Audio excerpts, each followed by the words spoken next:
वरिष्ठ साथियों का बहुत बहुत आभार। इस चर्चा में आपने जो विचार व्यक्त किए, जो सुझाव दिए, मैं समझता हूं ये बहुत ही महत्वपूर्ण है। वैक्सीन को लेकर जो विश्वास इस चर्चा में नजर आया है, वो कोरोना के खिलाफ देश की लड़ाई को और मजबूत करेगा। यहां जो प्रेजेंटेशन हुआ, उसमें भी विस्तार से ये बताया गया कि कितने दिनों से ये प्रयास चल रहे हैं, क्या क्या चल रहे हैं, अब कहां पहुंचे हैं और किस मजबूती से हम आगे बढ़ रहे हैं। साथियों, इस बारे में बीते दिनों में मेरी सभी राज्यों के मुख्यमंत्रियों से भी लंबी बात हुई थी। टीकाकरण को लेकर राज्य सरकारों के अनेक सुझाव भी मिले थे। कुछ दिन पहले मेरी मेड इन इंडिया वैक्सीन बनाने का जो प्रयास कर रही वैज्ञानिक टीमें हैं, काफी देर तक उनसे बहुत ही सार्थक मेरी बातचीत हुई है। वैज्ञानिकों से भी मिलने का मौका मिला है और भारत के वैज्ञानिक अपनी सफलता को लेकर बहुत ही आश्वस्त हैं। उनका कॉन्फिडेंस लेवल बहुत ही मजबूत है जी। अभी अन्य देशों की कई वैक्सीनों के नाम बाजार में हम सब सुन रहे हैं, लेकिन फिर भी दुनिया की नजर कम कीमत वाली सबसे सुरक्षित वैक्सीन पर है और इस वजह से स्वाभाविक है पूरी दुनिया की नजर भारत पर भी है। अहमदाबाद, पुणे और हैदराबाद जाकर मैंने ये भी देखा है कि वैक्सीन मैन्युफैक्चरिंग को लेकर देश की तैयारियां कैसी हैं। हमारे भारतीय manufacturers, ICMR, department of biotechnology और ग्लोबल इंडस्ट्री के अन्य दिग्गजों के बहुत ही संपर्क में रह करके तालमेल के साथ काम कर रहे हैं। आप एक तरह से मानकर चलिए कि सभी कमर कस के तैयार बैठे हैं। करीब करीब 8 ऐसी संभावित वैक्सीन है जो ट्रायल के अलग अलग चरण में और जिनकी मैन्युफैक्चरिंग भारत में ही होनी है। जैसा यहां चर्चा में भी बात आई, भारत की अपनी 3 अलग अलग वैक्सीन का ट्रायल अलग अलग चरणों में है। एक्सपर्ट्स ये मानकर चल रहे हैं कि अब कोरोना की वैक्सीन के लिए बहुत ज्यादा इंतजार नहीं करना पड़ेगा। माना जा रहा है कि अगले कुछ हफ्तों में कोरोना की वैक्सीन तैयार हो जाएगी।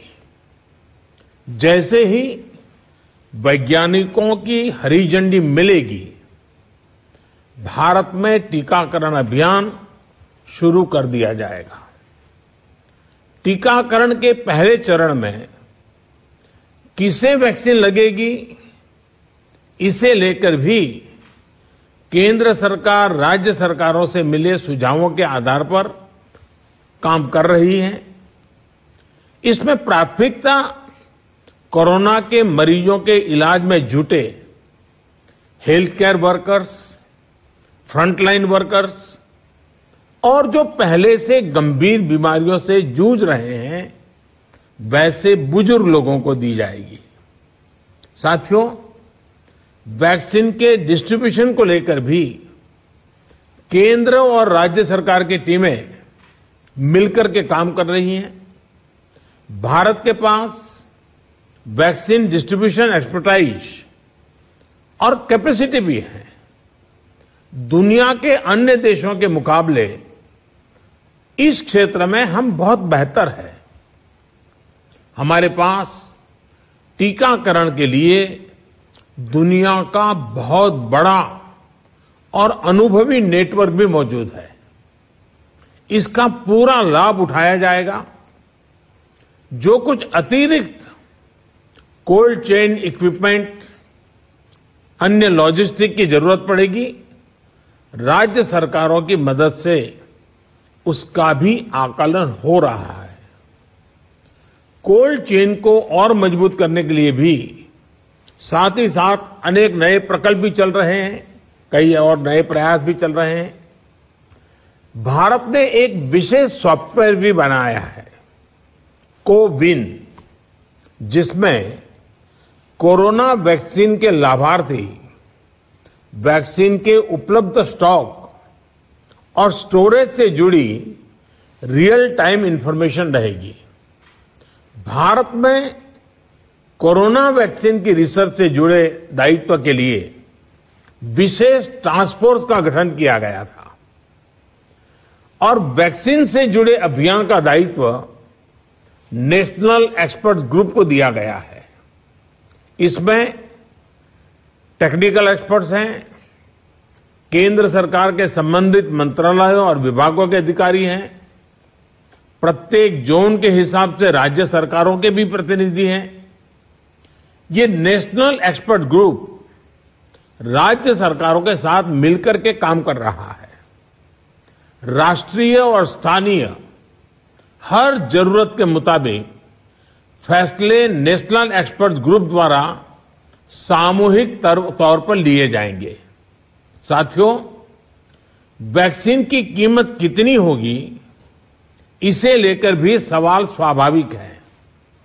केंद्र सरकार इस बारे में राज्य सरकारों के साथ बात कर रही है। वैक्सीन की कीमत को लेकर फैसला जन स्वास्थ्य को सर्वोच्च प्राथमिकता देते हुए किया जाएगा और राज्य सरकारों की इसमें पूरी सहभागिता होगी। साथियों, एक राष्ट्र के रूप में भारत ने जो फैसले लिए, जिस प्रकार भारत ने तेजी से वैज्ञानिक तरीकों को अपनाया, उसका परिणाम आज दिख रहा है। भारत आज उन देशों में है जहां पर प्रतिदिन टेस्टिंग बहुत ज्यादा हो रही है। भारत आज उन देशों में है जहां पर रिकवरी रेट भी बहुत ज्यादा है। भारत उन देशों में भी शामिल है जहां पर कोरोना की वजह से होने वाली मृत्यु दर इतनी कम है।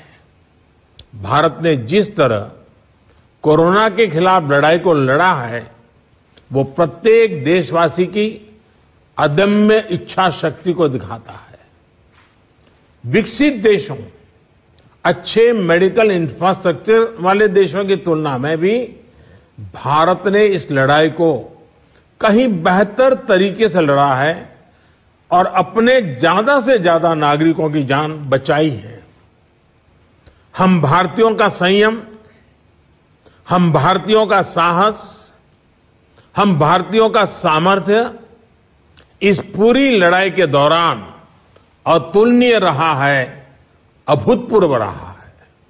हमने सिर्फ अपने ही नागरिकों की चिंता नहीं की, बल्कि हमारे देशों के नागरिकों को भी बचाने का हर प्रयास, अन्य देशों के साथ का मदद करने का भी काम, हर संभव प्रयास किया गया।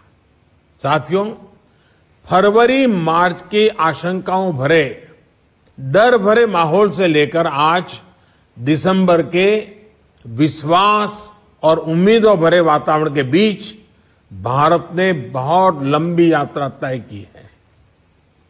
अब जब हम वैक्सीन के मुहाने पर खड़े हैं, तो वही जन भागीदारी, वही साइंटिफिक अप्रोच, वही सहयोग आगे भी बहुत जरूरी है। आप सभी अनुभवी साथियों के सुझाव भी समय समय पर भी इसमें प्रभावी भूमिका निभाएंगे। आप सभी जानते हैं कि जब भी इतना व्यापक टीकाकरण अभियान चलता है, तो अनेक प्रकार की अफवाहें भी समाज में फैलाई जाती हैं। ये अफवाहें जनहित और राष्ट्रहित दोनों के विरुद्ध होती हैं। इसलिए हम सभी दलों का ये दायित्व है कि देश के नागरिकों को ज्यादा से ज्यादा जागरूक करें, उन्हें किसी भी अफवाह में बचाएं।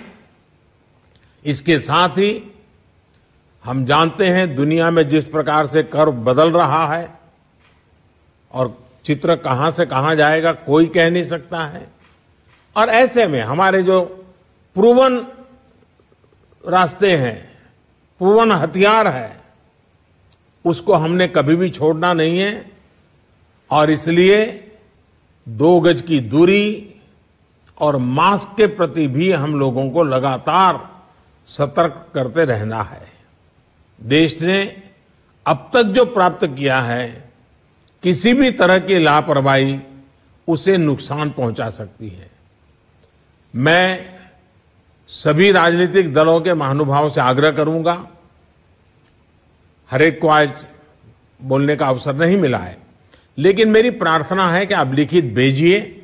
आपके सुझाव बहुत काम आएंगे, आपके सुझावों को गंभीरता से लिया जाएगा और योजना में वो भी बहुत पूरक होंगे। इन सभी आग्रह के साथ मैं आज आप सभी का बहुत बहुत आभार व्यक्त करता हूं। आपने समय निकाला, बहुत बहुत धन्यवाद।